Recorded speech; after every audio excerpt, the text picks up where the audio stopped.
Okay, I've been doing this show for about 3.5 years now. And while it is a challenge every single day, I sort of feel like after 3.5 years of doing this, I do have the basic idea about how to get the show on the air.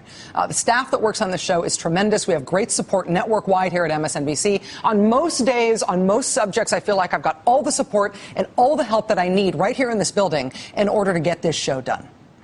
But there are certain days, and today is one of them, where I come to realize that I need a little outside help. In this case, I need help from fourth graders in public school in the great state of Maine. Let's see. Does this still work? Oh, yeah, that works. This is my secret way, subtle, of signaling to the fourth graders of the great state of Maine that I need your help. If you grow up in Maine and you go to public school there, somewhere around fourth grade, you learn a song. You learn to memorize all 16 counties in Maine by singing them to the tune of Yankee Doodle. Watch. The 16 counties in our state are Cumberland and Franklin, Scottsbluff and Somerset, Aroostook and Muscogin, Saginaw, Kennebec, Lincoln, Oxford, Hancock, Walla, Washington,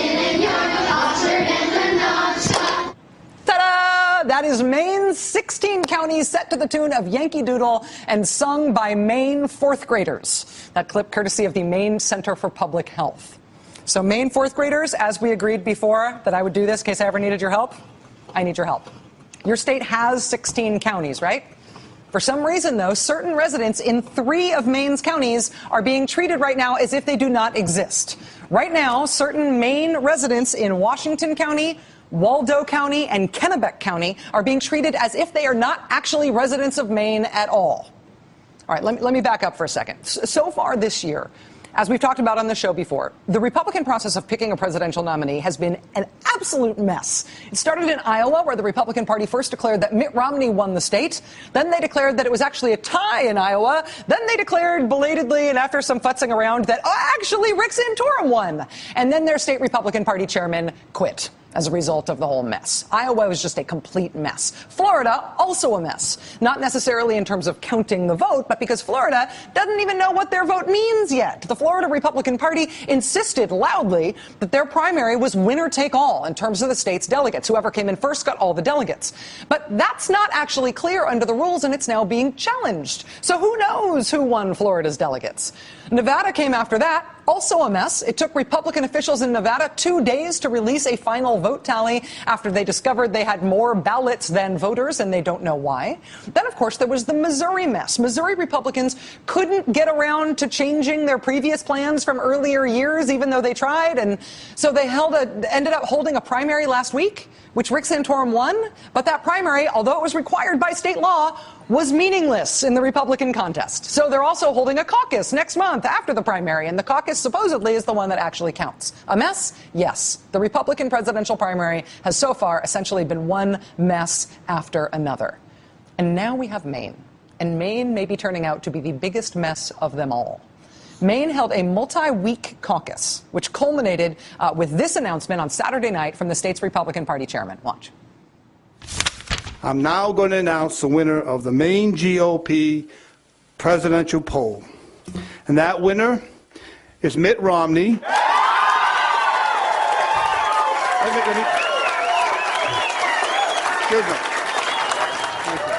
Excuse me. According to the Maine Republican Party, whose chairman you just saw there, Mitt Romney won Maine's caucus with 39% of the vote. Ron Paul came in second with 36% of the vote. The margin of victory for Mr. Romney was a razor-thin 194 votes.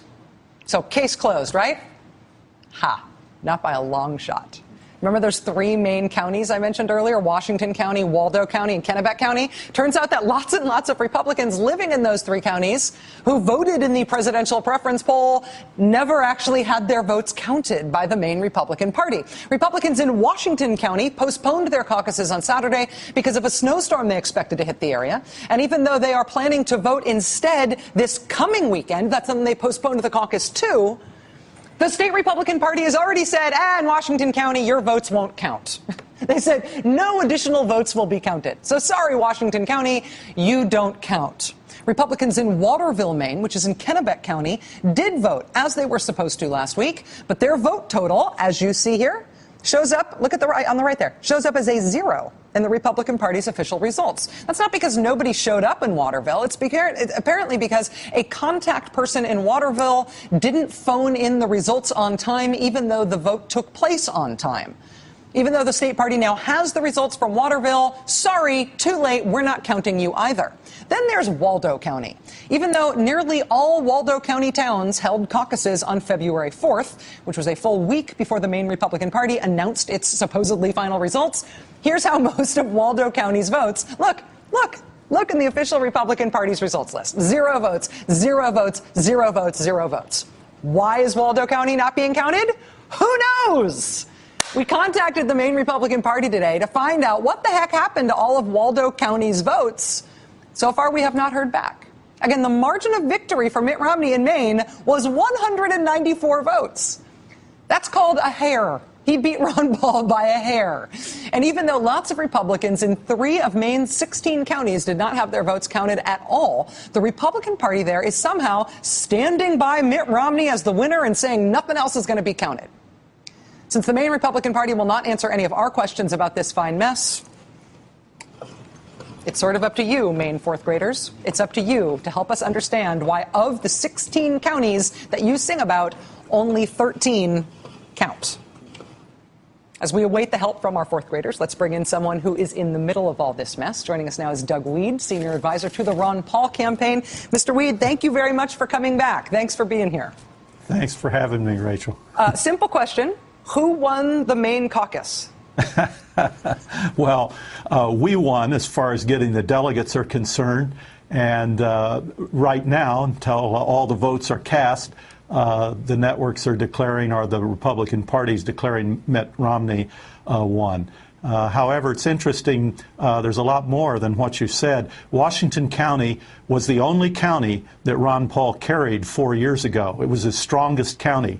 And the man who canceled it was a Mitt Romney supporter. That's a little piece of evidence you probably need to add. And the snowstorm he predicted didn't happen, but 4 years before, when all the Ron people came out and made it his only victory, they had 8 inches of snow. And the Girl Scouts met just fine in Washington County while they canceled the caucus. And in every other instance you mentioned, Waldo County, in each of the cities, in Belfast, in New Portland, in Portland, in Waterville, on every occasion, the votes that were lost were Ron Paul votes, and the person responsible for reporting them were Mitt Romney supporters.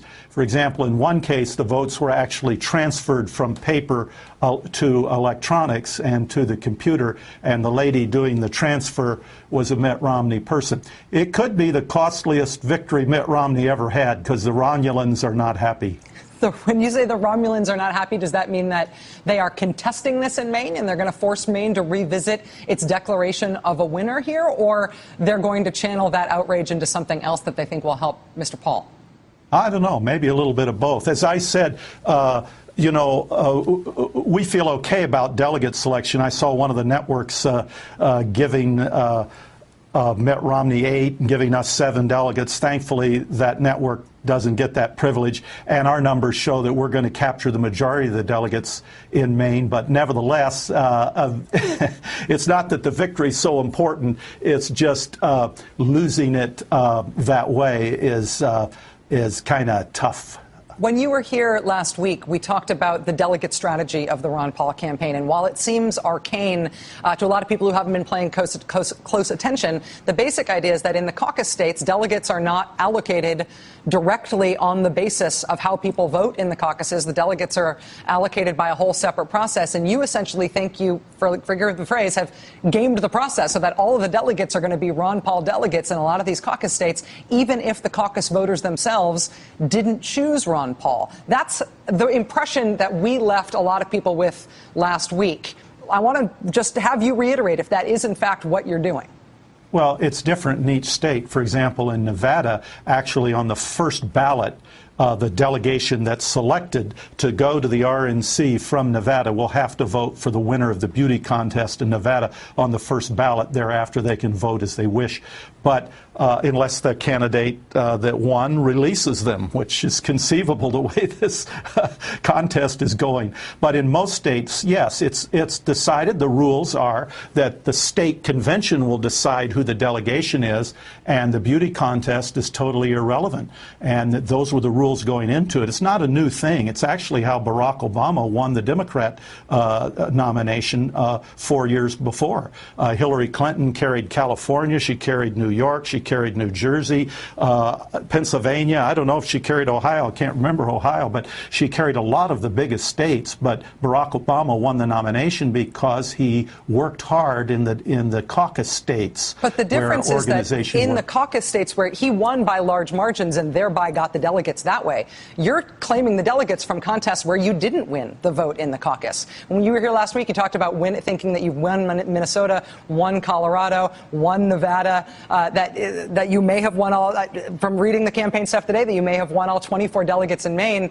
In most of those cases, Dr. Paul was not first or is not in contention to be first in terms of the way the votes were counted at the caucus. So that's a real difference between how Obama racked up his delegates, isn't it? No, it isn't. No, it isn't. The beauty contest in each of those is a non-binding beauty contest that doesn't matter. If we knew it mattered, and in some states it does. In some states, like New Hampshire, for example, the delegates were awarded proportionally based on how they ended in the vote. So we campaigned in New Hampshire, came in second. We contested it. And if the vote in Minnesota was based proportionally on how you how you appeared in the beauty contest, we'd have gotten there and fought. But to say that we're stealing the delegates is not true. Santorum knows the process. Gingrich and Mitt Romney know the process. In fact, it was devised for Mitt Romney. And the way the process is any candidate can have people go, vote in the beauty contest, and stay and elect their own delegates to, in some cases, the district convention, in some cases, the county convention. It's not a big secret. That's been around for a long time. And then if they're patient, they go on to the county convention or district convention, and they elect again new delegates to go to the state convention, where they then elect the delegates that will go to the Republican National Convention. We're the people's movement. We don't have big money. Mitt Romney can literally create money because Goldman Sachs and Bank of America and J.P. Morgan, they're getting trillions of dollars of electronically created money from the Federal Reserve, and they're the biggest donors that Romney has. We're challenging a very elite system. So we're a people's movement, and we don't have their kind of money, and we have to, as long as we play by their rules and win at it, we can keep going. Doug Wead, senior advisor to the Ron Paul campaign. Everybody's still treating this like a big secret, but if you and I keep talking about it, I think people are going to figure it out. Thanks for being with us here tonight. Eventually they will. I appreciate it, sir. Thank you very much.